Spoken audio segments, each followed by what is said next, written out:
I'll see you. Perfect. All right, so welcome everybody to this class. Today we're talking about Facebook and Instagram, and I know this is a huge question that a lot of us small business owners and local organizations have, and so we're going to do our best to cover as much as we can. But this is also an opportunity for you to be involved and ask questions throughout the class. So anytime, feel free to use the raise hand feature, throw something in chat. I'll be watching the chat and bringing it up to our speaker Jen today. If you have any questions on this topic, please let us know throughout, and then we're also here always afterwards to help too. But since I mentioned earlier that there's a lot to cover, let's just get right in. So the next slide talks a little bit about us. I've been showing this slide throughout the series, so I won't get into it too fast, but basically, if you haven't heard of our program, we're Keep It Local Columbia County, and we promote people to shop, taste, play local in Columbia County. And we do that usually, most people know us through our Facebook and Instagram page where we show off local businesses and happenings. We also have a website directory, which I'm excited to say is launching next month. So we have like a whole new website that's going to be coming out, and that's a place where, say you want to look up your local cupcake makers, you could like look up the bakers all in one place, or if you wanted to look up dog groomers, all the local dog groomers would show up. And so be prepared for that, all of our businesses and organizations out there, because you can add yourself to the website for free, and it's a great tool that we're going to be rolling out soon. And then the other thing is that our Keep It Local for the Holidays campaign is like kicking off. And so I actually am now just starting to take like people that want to sign up for that. So if you want to participate, you can. Last year we brought in $391,000 in local spending with the campaign, and I'm hoping to top it this year. So please, if you are interested in participating, I can send you all that information. And then the next slide, Jason Moon is the other person on our team. So Keep It Local and the Columbia County Small Business Development Center is both part of the Columbia Economic Team. And what Jason does for small businesses is that he can offer you a lot of one-on-one conversations. So if you want to work on making a business plan, working on how to make an application that's attractive for loan officers, if you want to figure out how to make a marketing plan, hiring, firing, figuring out how to work your employees, all those different things that these businesses need. And he's here to help you one-on-one confidential advising. To mention too, this isn't just for like startup businesses. If you are already an established business, you can like access these services as well. And it's always good to like revisit your business plan or strengthen what you already are doing. And so these are two great resources we have in our community. But let's hand it right off to our speaker Jen today to introduce herself. Hi, everyone. My name is Jen, and I'm a senior account manager with Pioneer Utility Resources. And I was sharing with Sierra, I've lived all over. So actually, from my childhood to about age 5, lived in Portland, but I currently live in Waco, and I am bringing in 20 plus years of marketing and social media. The last about 5 years, up until a few years ago, I worked solely in social media. So I'm hoping to, with the help of Sierra, offer you some really great tips and tricks today to help you maximize your business via social media channels. And so today's program is Facebook and Instagram Advanced Tips and Tricks. So we have tried to pare it down. There's a lot of information into just 8 great advanced tips to help you save time and money. And there's a lot to talk about, as Sierra mentioned, so we're going to go ahead and just dive right in. So our first tip is to make sure that your pages are set up well. And what that means is that you do need a business account, not a personal account or just a generic account. You want to make sure that you have gone through and made it a business established page. It's essential to use a Facebook and Instagram business account. And this is a small step that's overlooked way too often, especially if you want to eventually run advertising, you're going to need a business account. It also helps improve your reach. And Sierra will be showing us in a little bit. You get advanced analytic tools with that, where you can track how each post is doing, how your page is doing by the week and by the month and by the year. And if you don't have a penny to spend, you don't even need to spend a penny to get a business account. It's free. So you just want to make sure your page is set up as a business page. So what should your page have? So this is an example of Keep It Local, Columbia County's page. But people do come and look at your About section. So you want to make sure that it's inviting and informative. Don't forget to add your address, your contact information, and any other basics. And you want to make sure to have a clear call to action on it so that people understand your story, your brand, what it is that you're either selling or promoting or working with. So on Facebook, you want to customize your ribbon, which if you look up here at the top where it says Home, About, Events, Photos, More, you want to make sure to customize that to be the most relevant for your business. So that is how Keep It Local has theirs set up.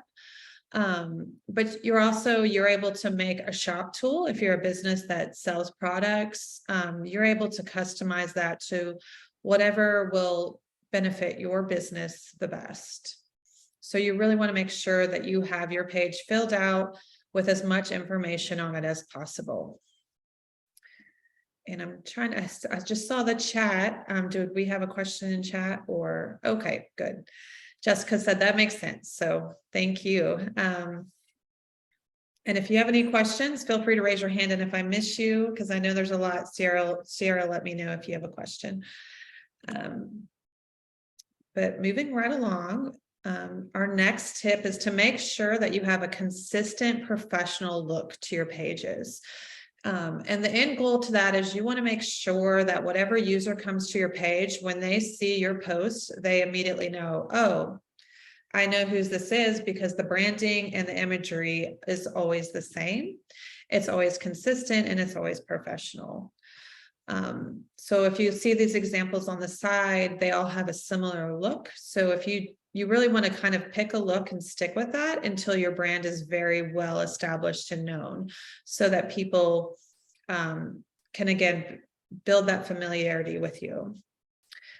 So from your profile picture to the captions you use, you want to make sure that your brand becomes instantly recognizable. And the key to social media success is consistency, not just in posting, but in the look and the branding of your products. So you want to make sure everything stays on brand. And you can think of big brands that you know that you don't even need to see their name. If you just see an image, you know exactly what it is. And that's kind of our end goal here for you guys, is to reach that. And we have this great exercise that Keep It Local actually shared last week. If you're not quite sure how to find your voice in your brand. So last week's branding class, your individual persona was discussed. And if you have not tried this tool, it's great. It's on Keep It Local's website, and it's a great way for you to come up with what your voice should be and help you with your branding. So for example, if you look at the color wheel, Keep It Local would actually fall under Sage in the top right, which is knowledge. That's the main thing that they promote. And they want all their branding, voice, and messaging to kind of stick with that. And there's some examples here. And when you do take the when you identify your persona, sometimes there is more than one. So for example, for Keep It Local, they also found that their secondary one was Everyman, which is kind of down towards the left. It's in the purple shade, and it's about belonging, connecting with others. And so that really helps you come up with your voice, your ideas, and it's a great tool if you're not quite sure how to do that. Jen, really quick, there was a question earlier. We were talking about customizing your ribbon. One person asked, what do you mean by customizing your ribbon? Sure, we can go back to that. I'm sorry I missed your question. So right here along the top, for Keep It Local, where it says Home, About, Events, Photos, and More, you can click through those, and Sierra's actually going to walk us through this a little bit, but you want to make sure that those are filled out, and you're able to move the order of them. You're able to add features to that. Like I said, if you sell products, those can be listed up there, but you want to make sure when people click on that, that there's information there. So your about should be very concise with a clear call to action. Any events that you have coming up, you could have posted there if you have events. If you don't have events, you can remove that section. You want a lot of photos that are on brand. So when people click on that, especially if you're a business promoting a product, they can easily kind of see what it is that you have. Does that answer the question, or is there more questions about that? Awesome, thank you. Awesome. Okay, great. And Sierra is going to do a little walkthrough on the back of Facebook in a second. So that'll help for you guys that may still have a few more questions about that. But getting back to our keeping things professional, consistent, and recognizable, and finding your tone of voice. If you have not done this, it is an amazing tool. So again, it's on their website, Keep It Local's website. It's a free tool, and it's really great for helping come up with your voice and your messaging. And then, of course, you really want to make sure, like we mentioned, that you have a consistent look. So as you can see, this is a local business, Law and Oaks. And if you go to their Instagram, you can see that they do have a very consistent color palette and look, to where when users look at it, it's very consistent, it's very professional, and it identifies very easily what the product is and what they're selling. So all the imagery kind of has the same look and feel, and it uses their brand colors. So if you have not established brand colors yet, you can make a palette very easily for free in Canva. But that is something that you're going to want to do to keep that consistent professional look. And don't forget to include your logo, especially if you're a new business. The more you can have that logo out there so that people recognize the logo with what you're selling, the better. And it doesn't have to be on every single post, but you do want it to become recognizable. So the more you can share that, the easier. And if you do use Canva, it's very easy to just pop your logo on any graphic. It's not difficult, and it is a free program. And I'm just looking in this chat here. Okay, great. And again, Canva is an amazing tool. So it's just canva.com. If you have not made a free account, that I highly recommend. It's kind of like Adobe Illustrator for dummies. That's what I call it, because I'm not a graphic designer, but it makes it so easy for anyone to go in there and make beautiful graphics like this. And you don't need to have a graphic design background at all. So our next tip is utilizing Meta Business Suite. So as we know, Facebook has forever changing. And if you have been around since the beginning, there was no scheduling tools on Facebook, and then it changed to Creator Studio, and then it changed to some other things. And so one of the biggest pieces of advice I have is kind of Semper Gumby, which is to always be flexible, because things do change. But Sierra is going to share with us today the most recent version, which is Meta, and how to use it to help your business. So I'll throw it over to you, Sierra. Awesome. So this part, if you want to click the button one more time, Jen, this part is a little hands-on. So for all of you out there that are next to your laptop or phone, I would encourage you to go follow along with me and go to your business suite. Otherwise, you can just kind of watch what I'll be doing, but I'll be giving a little bit of a tour of how you can use this tool. But before going into that, Samantha, I see your question about recommendations for creating a brand logo. I would actually toss it to Jen, because do you have any tips and tricks around logo? Sure. I mean, Canva does make it easy for you to make your own, but if you don't feel comfortable with that, and you're a small business, and branding can cost up to thousands of dollars. But if you're not looking to spend a ton of money and you need a little help, sometimes a great resource for small business is Fiverr.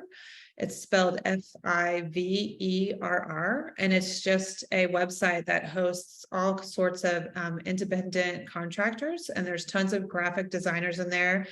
Some of them will charge you as little as $5 to make a logo. And of course, up to thousands of dollars, but you can probably get on there if you have a really good idea, and have some help pretty easily with someone that won't charge you a whole bunch to do it. But you might want to try it out on Canva first, and see if you're able to come up with one. And if not, I do suggest Fiverr, or, I'm sure there's other local businesses that are great, but the great tool about Fiverr is you can set the price. So you could put it down to $5, and I'm not sure if you would come up with an amazing one, but it's a great starting place, or whatever your budget allows. Yeah, thank you for that, Jen. And Jessica's comment on Dan Rocha. He's also an amazing local graphic designer. He's the one that did our Keep It Local logo. But I do know that he's sometimes busy running the business too. So let me screen share. So to find your Meta Business Suite, you look. So if you have your Facebook page has been updated, on the left side, you can find it, go onto your page, and then you'll see it on the left column there. Or have the old version of Facebook business pages still active, then you'll see it on the right picture is how to find your Meta Business Suite. So let's go show what that looks like. Sierra, there was one more question. It says, can your logo just be your business card you created on Canva? And I can answer that one really quick. Depending on what your business card looks like, possibly you want your logo. If you, for example, Sierra still has the Keep It Local logo over here in the right corner, to kind of almost be like a stamp. It's very easily identifiable. It's something that could go on a variety of backgrounds, graphics, imagery. It's easy to recognize, and you could put it on anything. So if that's what your business card looks like, you probably can. And I'm happy to take a peek at it, Gail, at the end, if you want to email it to me. But if it's more of a square and there's too much information, you probably want to tweak it down to look more like a stamp with just the main points, like the Keep It Local. Yeah, great questions. I love the interaction. So to show off Meta Business, oh, there we go. So this is kind of what Meta Business looks like, and I'm showing it off a laptop. And this is just to kind of give a tour of the area. This is what I highly suggest you using this tool.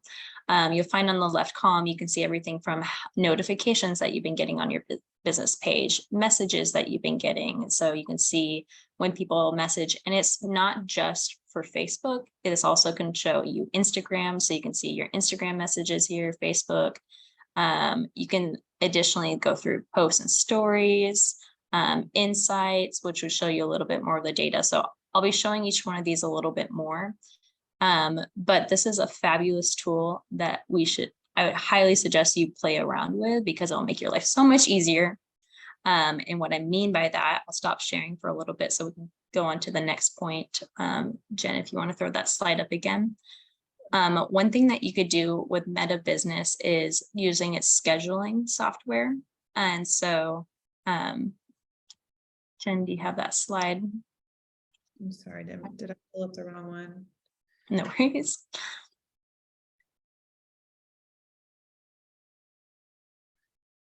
Which slide are you needing, Sierra? The one that's talking about scheduling and like the clock. This one? You're not screen sharing right now.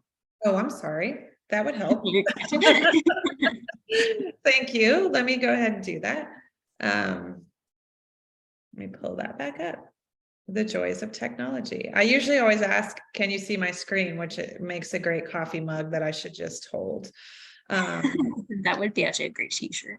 Yes. Let me pull this down and whoops. Get over here where I can share this. Yeah, so while she's pulling that up, so one of the best tools about Meta Business Suite is that you can schedule your posts. You can schedule your Facebook posts and Instagram posts. So I know many of us, like it sounds kind of tedious to say every single day, carve out 10 minutes to make yourself a post. So it's a lot easier to like just schedule out a week all in one sit. And so with Meta, you can do that. And so I'll screen share again. So we're going to hop back and forth.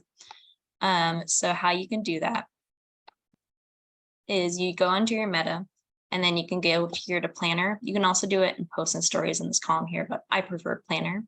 And let's pretend like we're going to make a post for, I don't know, let's do this Friday. And so you just click on that, and then you can see here, it'll ask you like what time you want to, what day you want to do it, what time. But one of the best tools is you can click on your most active times, which what this is right here is it shows you when your audience is most active. So it looks like on Friday, the 14th for Keep It Local, our audience is most active at 6 p.m. And you can use that, or you can schedule a different time up here. So I'd say oftentimes I like to post around 3 because I gotten good traction for our program on that time. So I could put that here, change that. And then not only with Meta can you post on Facebook, but you can also click this right here, and then you get Instagram. And then you have two options going from here. You can either write your caption right here, and that'll be the same caption that will post both to Facebook and Instagram, or you can switch over right here, and you see you can write something special for Facebook, something special for Instagram. I love doing this is how I usually make a post on Keep It Local, because I can tag different accounts. So on Instagram, if I'm tagging another business, then it'll tag their Instagram account. Facebook, I could tag their Facebook account, so if you have different messages, or maybe you have a different audience and strategy you like to approach your Facebook and Instagram, you can do that right here. And then it'll show you all the previews. So once you add a picture or text, they'll show you a preview, what that looks like. And then you can just upload that right there. And then I'm going to scroll down a little bit. And right here, you can add your location, which I always think is great. Oftentimes I see people in the comments being like, hey, where do I find like the information to find this business, or what are their hours? And so I would encourage you to, like, when you make your post, to also include like your location, business hours, or website, whatever it is, for them to be able to find you. Put that somewhere in there, and this location tool can also be a way for you to refer people to you. And so this is how it looks like to schedule. And then you just click the button down here for schedule post, and then it will schedule, and then you can see it on your calendar, and you can build days, months out, all here on your scheduling tool. And so that's how the schedule tool on Business Suite works. And then if you want to screen share again, Jen, on the other thing we wanted to show you is the audience tool with Meta. And so you can see who's the current people using your tool. And so if you go one slide, what you can see on the audience is it'll show you your demographics. So as you can see in this image, you can see our Facebook, Instagram, what kind of audiences you have with each. So with Keep It Local, you can kind of, we have like we have mostly women that watch ours, and St. Helens, Scappoose. So, we have it aligned with our major towns in the county. So that's good news to see that, like, we're local based, and those are our followings. So I'd suggest you look at yours, and I'll show you kind of how to do that again on Meta. And so to do that, you go to the side column, you find insights, and then you go to your insights, and you can see right here, audience. And then when you click on audience, it'll show you, and you can just find all that. And throughout this series, we've been asking you all to really, like, when you do your marketing, make sure that all your marketing efforts are aligned with your target audience. Really identifying your target audiences is one of the #1 things to do early on when you think about your marketing strategy. If you don't understand who you're speaking to, then you're never going to have a really strong message that resonates with your audience. And so this is a tool to help you figure out if your audience, if you're hitting that audience that you've identified, or maybe you're meeting a different audience that you didn't expect. So for example, maybe you're seeing like a lot of people are shopping at your online business from, I don't know, Arkansas. Then maybe there's like an opportunity there, or maybe you're trying maybe you want more Oregonians to be shopping from you, and you need to adapt. And so you can see those kind of stats here. And there's a lot more fun tools. You can see also not just your audience, but you can also see how well your content has been doing. And that will show you like how much people it reach, which reaches how many people saw. It's not necessarily how many people like get in and engage. That's what engagement is. And so you can see that all here as well. And so Insights is a great tool to check out for your business too on Business Suite. And I'll have you screen share again, Jen. Yes, Gail. And additionally, the other things to know is that there's Meta Business Suite that you can use, but another tool that you can use is Instagram Insights. It's going to show you the same things, but it's just kind of just for Instagram. So for all of you that have an Instagram account, to find your insights, this video shows, you just click on that up above, it'll show you all your insights here. And then you can even see it by like day. So right now it's showing me only a week of insights, but you can change it from a month to a year. So that is another tool if you use Instagram to see all your insights. Jamie, I have a question. Yeah, I noticed that there was a raise money button for the nonprofits within Meta. Do you have any experience using that tool? I have not, but I do see our program is a little bit unique where we don't do that type of money generation for our nonprofit, but I have seen other nonprofits in the community use the tool.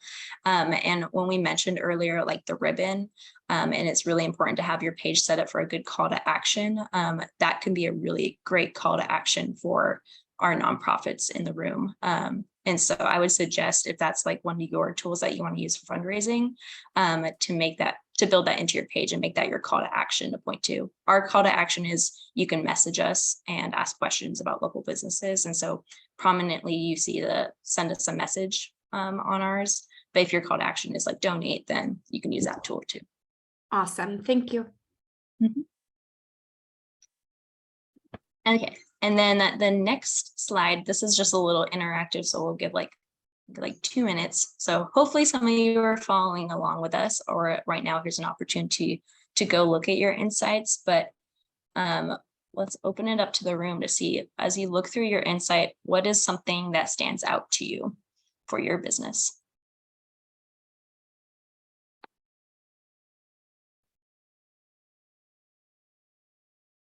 Feel free to unmute yourself or throw it in the chat.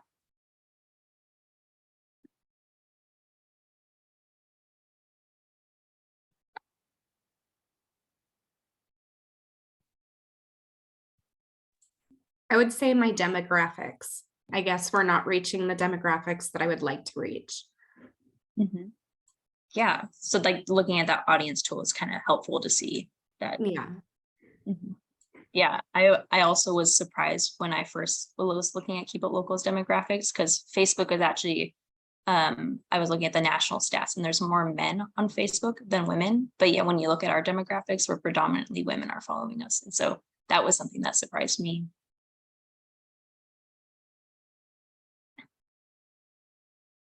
Yes, Susanna was mentioning that their boosted posts clearly reach more people. Facebook is gearing itself very well for Facebook ads, and that could be honestly a whole another topic on by itself. And it's a great tool. We've been mentioning Facebook ads earlier. It doesn't cost that much. You can spend, I could spend like $10 and I reach like 2,000, 3,000 people. So that is a great tool, and you can do that on Meta Business Suite. You can go in there, schedule a post, and then it'll say boost, and you could boost it there, and you could schedule your post to boost, which is fabulous. Mm-hmm. Yeah, Bonnie, that's a great insight. And I find that too, especially for our area, that age demographic. Sweet. Well, I would encourage everybody to look at their insights and just kind of spend some time looking through it and seeing if it's what you're going for, if there's opportunity there, or if there needs to be adjustments. And so I'm going to hand it back to Jen. If there's more questions at all, feel free to keep asking us in the chat or raise your hand. Well, thanks, Sierra. I know we've got a lot of information to cover. So we've got our next tip, tip 4. And this is probably one of my favorite tips, because social media can seem overwhelming, but you can reduce, reuse, and recycle your post. So for example, this is a post that we created for Pioneer Utility Resources, and it's the same graphic. We just used it for Facebook, Twitter, and LinkedIn, and just tweaked the text a little bit. And the most important thing to know about this is that you want your text to be as short as possible. We try to make all our text under 140 characters, although that's not always possible. But if you look across the 3 posts that we have shared here, they all have a website link to learn more. So at the bottom, the call to action is learn more and the link to the website each time, so that they can click on that link and learn more about what we do. Because if you put all of that in a post, it overwhelms people's eyes, and most of them will be like, oh, I don't have time to read that, because most users are on their phone and they're just scrolling, and they're just going to keep scrolling because that's overwhelmed them. So you can write it once, like this says, and make it work for all 3 channels.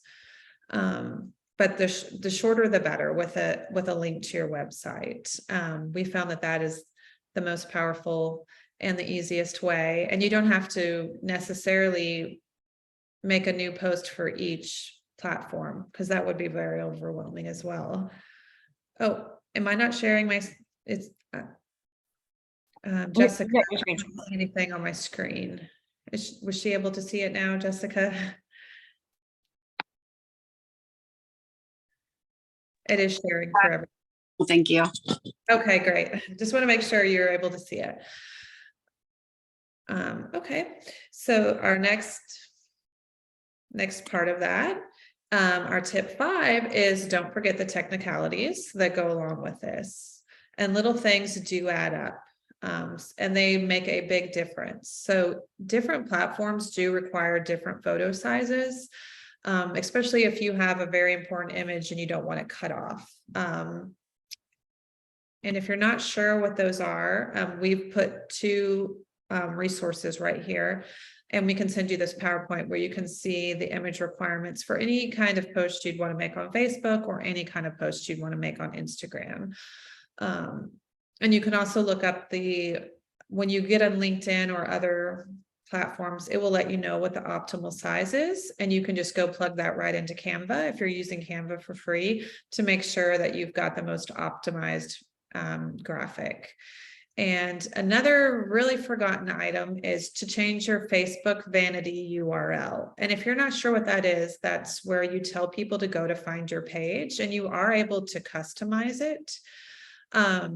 And so you just want to go to it and click on settings, and you can make it, because usually it's just a stream of letters and numbers.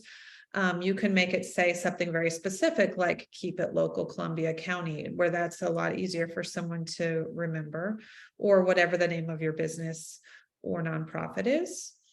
And you want to make sure that you're using all your digital real estate. So anything that you can link together to your Facebook page or your Instagram page, you want all of that to kind of come together. And hashtags do still matter.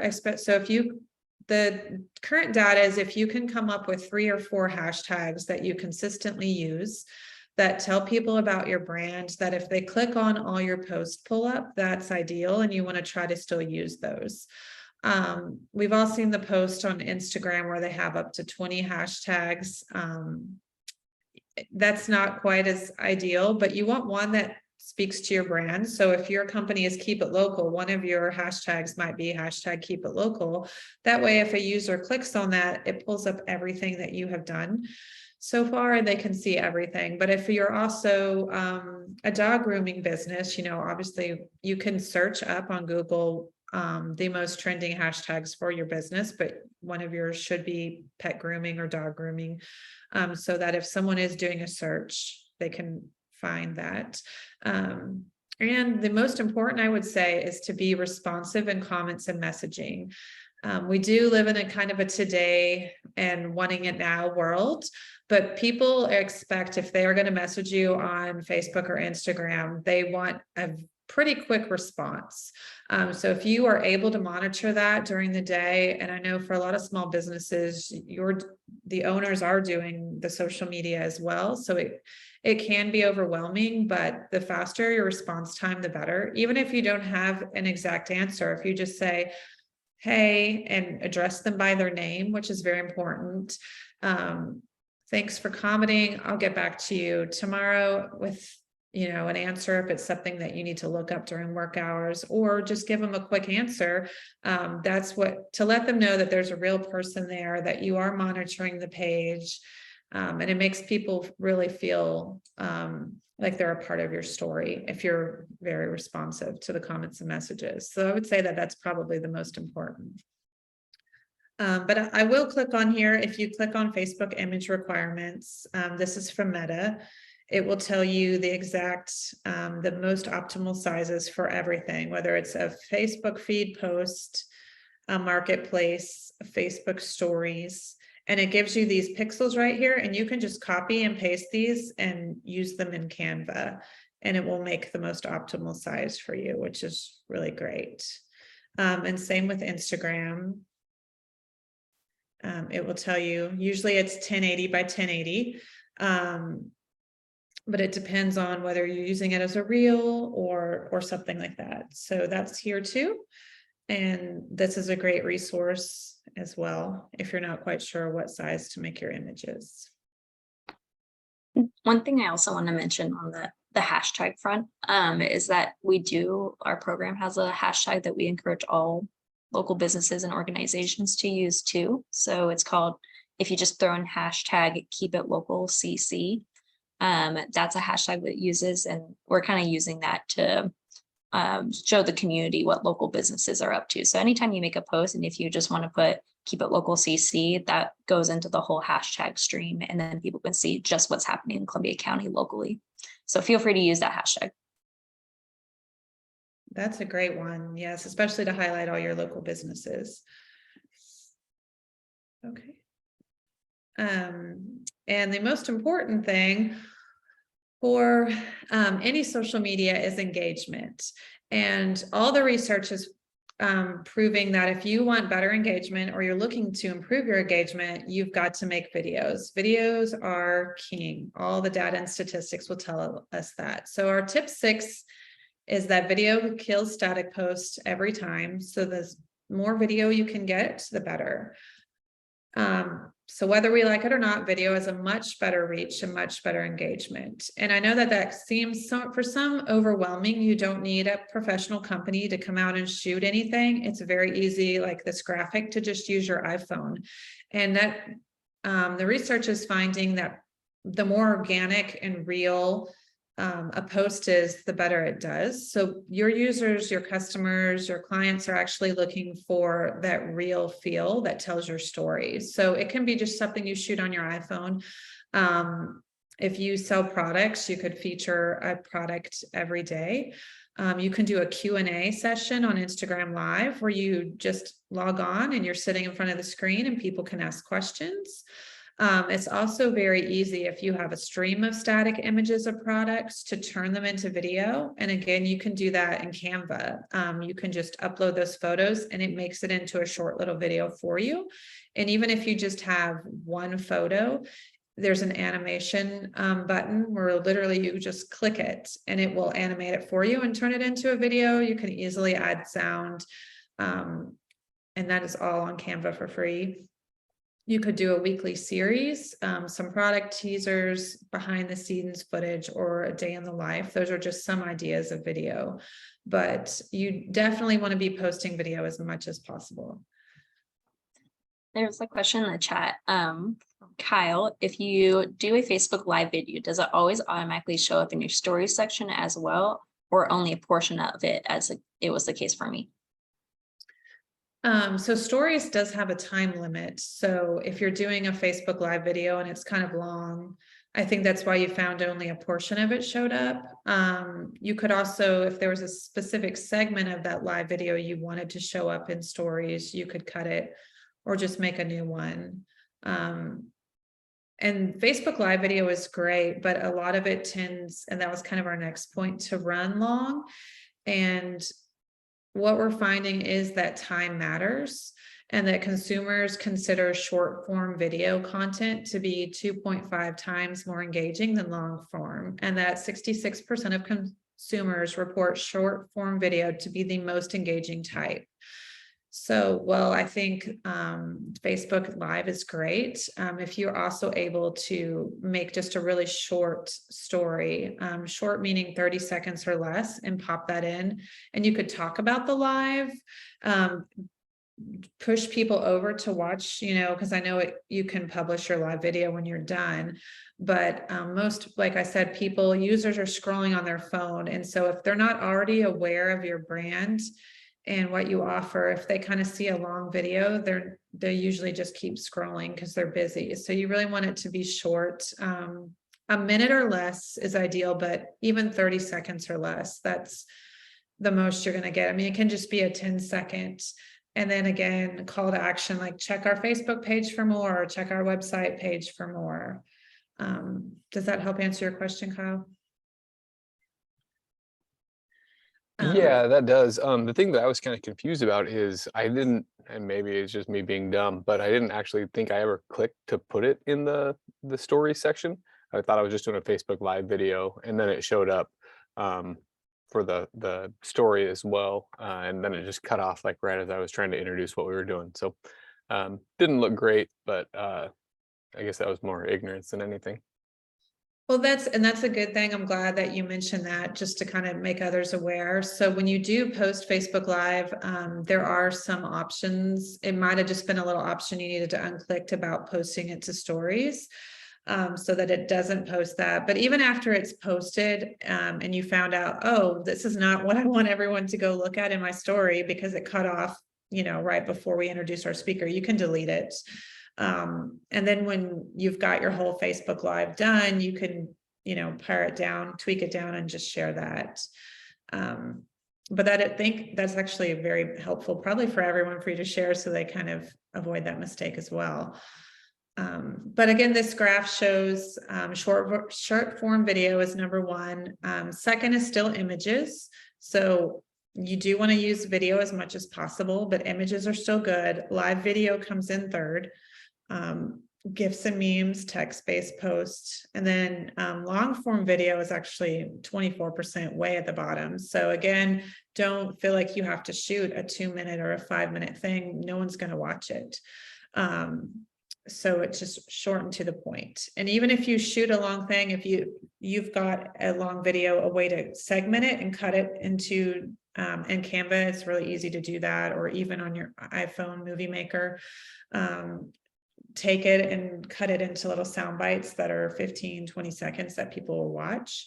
That's helpful too. And then you can post one a day. That way you've got content planned out. You don't have to come up with so many ideas, but you're making it into a digestible bite that someone will actually watch and use. So our next tip is quality over quantity. Of course, we do want to post as often as possible, but bad posts do give you bad results. So if you're not able to come up with, thumb stoppable is what we call it, posting less frequently and creating better content is ideal. So what you're wanting is you're competing with thousands of post on Facebook, and most users are on their phones, so they're scrolling, they're looking at something at best 2 to 3 seconds, if they even stop their thumb to look at it. So you really want to make sure these posts are quality. And again, Sierra kind of showed us how to do that. Make sure you're constantly measuring and analyzing your posts using that insight tool in Meta. That way, if you see one that did really well, you can kind of take the data from that and apply it, and learn kind of what works for you and for your business. And posting too frequently can sometimes hurt if your content isn't interesting, relevant, or compelling. So we don't want to make content just to make it. We want to make sure it stays on brand. It follows all the other tips. It tells your story. It uses your voice. However, not every single post needs to be revolutionary. I know some of my favorite ones are from local businesses that I follow, and one of them just showed me a product that they had for 5 seconds, whether it's a candle, they light it, they show it to you, and I'm like, oh, I didn't know they sold candles, and that one looks really nice. And so it made me want to go in there and buy it. And that's just something you can do when you start your day each day. It's really quick and easy. But if you do put in a little bit more effort, by looking at your insights, it will give you a better return on your investment for your social posts. Jamie has a question, which we might need a little more, but she says, so we post a daily encouraging image post. Do you think we should shift away from that? I think it depends on your insights. If you get a lot of, if you can look at the data and people really interact with that and they really love it, then it works for you. Don't stop doing that. You could also incorporate some video in with it. But if you're seeing that, only a couple people are interacting, you could just switch it to maybe every other day and throw some video in there. It all just kind of depends on those analytics, if you're able to take a peek at them and see how well they're doing. Were there any other questions in the chat, Sarah? Looks like, nope. She said, great, I'll check the insights. Yeah, that's why that insights tool is great, and it's free. And that way you can kind of see how it's doing. And you do kind of want to find a publishing sweet spot. So in current data, 74% of consumers think that publishing for most brands 1 to 2 times per day is ideal. So if that post, the inspirational one, is going great, you can always just add a video in. Don't take it away if it's doing well. Just add a video in maybe later in the day or at a different time. But if it's not doing well, you could substitute one every now and then with some video and see how that helps, and just keep an eye on those insights. And finally, the most important tip that we saved for the end is engagement.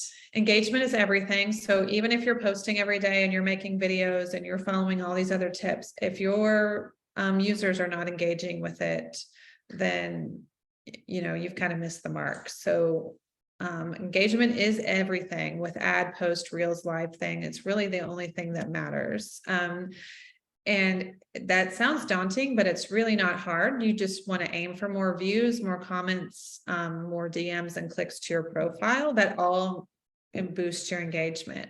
So you do want to kind of keep an eye on who's commenting on your posts and engage back with them.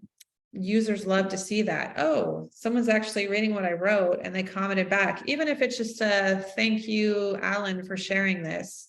They love that, and that actually boosts kind of your algorithm especially with Facebook. So social media platforms kind of do look at good content, and that's kind of the ones they like to show better. And of course, that would be video. Better engagement means good content according to social media algorithms. So, just using some of our other tips, making sure you have a consistent look, a professional look, it's on brand, you've used video, that all helps, and that you're actively engaging with your users on your page. Question in chat. Do you agree that the demographic for Instagram is younger than compared to like Facebook? Yes, I think most of the research shows that. So if Facebook is still king for everything. It's the #1 platform. So I definitely encourage you to have everyone to have a Facebook. But Instagram is also great. I think YouTube has surpassed Instagram as #2, but I believe Instagram is 3rd still. So it does have a little bit younger demographic. I like both of them for both reasons. And, Instagram, especially if you've got pictures and video, it's a little bit easier to show those on Instagram. But I think both, especially as they're becoming integrated in Meta, you can still use both and just repurpose that content, kind of like what we said. So come up with a post and share it to your Facebook and share it to your Instagram. If your demographic is older and you're trying to reach that younger demographic, that's a great way to do it. Or vice versa, if you have a very young demographic and you are hoping to expand that demographic and you don't have a Facebook, that's a great way to do that as well. Yes, and one note on that too is Facebook is kind of like a go-to place for just the web when you're searching online as a business page too. So even if maybe your main demographic that you're targeting isn't necessarily Facebook's audience, it can still be a really good tool to be found as a business. And so I would still encourage some some kind of account on there, but you don't necessarily have to put all your effort in it if that's not where your target audience is. There was also a question, is TikTok similar in that demographic question? Absolutely. TikTok is a much younger demographic. But it's a great, it's a kind of a newer platform, and it's still not as powerful as Facebook and Instagram, but it's a great way to also you get your brand out there. You just want to make sure that you are, kind of following the other tips. But like Sierra said, it's really important to still have a Facebook because that platform outperforms all the rest of them. And then one question is, should you use your personal Google as your new business Google by changing your name to the new business name to take advantage of years of interactions? That's a good question. I think though, you would have to switch it over to a business account because your personal one would not be a business account, because when you set up that Google, it asks for your business address, phone number. So I think I've not tried to personally do that. I don't know if you have, Sierra, would kind of wipe that out, because you definitely want it to be a business. But I do recommend getting a Google account, because that's one way to help your SEO and link it, make sure you've got it on your Facebook. All of that helps when people are searching for your business. So I definitely, if they are Googling your business and you don't have a Google business account, if it's a brand new business, it may not even show up. So I do recommend that. As far as taking a personal account, I don't know if your engagements would move over, because you do have to switch it to that business account. Yeah, I would say something that's really important to do if you do have like personal accounts and you want to switch it to business accounts, you can still invite all of your followers and things like that to follow. So you can still keep some of them that way. Absolutely. Okay. Moving forward.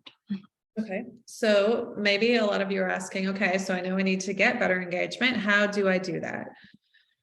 You want to make sure you're speaking directly to your audience. And that's, again, those insight tools is a great way to know who your audience is, or who you would like your audience to be. As well, always include a strong call to action. We've mentioned that a few times. What are we wanting them to do after they read this post? Are we wanting them to come visit us in our store? Are we wanting them to donate to our nonprofit?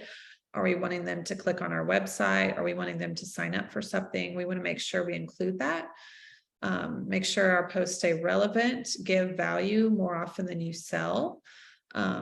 Test what works. So insights is a great way to see that. And good copy plus good visuals equals fantastic results. So if you can get a really engaging graphic or video with some good short copy that has a strong call to action, you're good to go. And just to recap, so our eight steps here is to set your page up for success. Make sure it is a business page. Keep things professional with your look and branding. Make sure you utilize all those free tools in Meta Business Suite. Don't be overwhelmed with all the different platforms. If you do want to use TikTok or something like that, you can reduce, reuse, and cycle all your videos on those different platforms so that you're not having to come up with a bunch of different ones. Don't forget the technicalities. Video kills static posts, always quality over quantity, and engagement is everything. And we're going to open it up. Does anyone have any more questions or comments, suggestions?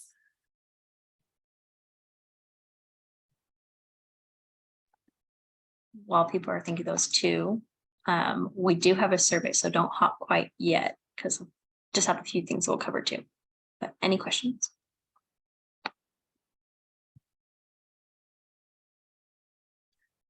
And if you think of any as you're kind of working through this, feel free to email me or email Sierra. I know that's our address is going to be on that last screen, and I'm happy if 6 months from now a question pops up, you can always email me. I'm more than happy to answer and help you. It's really my passion. I would love nothing more for your small business or your nonprofit to soar. So that brings my heart great joy. Yes, Jamie. I know this is a silly question, but in the last slide, it said good copy. What do you mean by good copy? Good copy is the text that you've written, so you want to make Oh. sure that it has, I'm sorry, that's like some marketing jargon that we It's all good. you know, good words, you know, you want to make it short. No one's going to read paragraphs. You want it to have a strong call to action.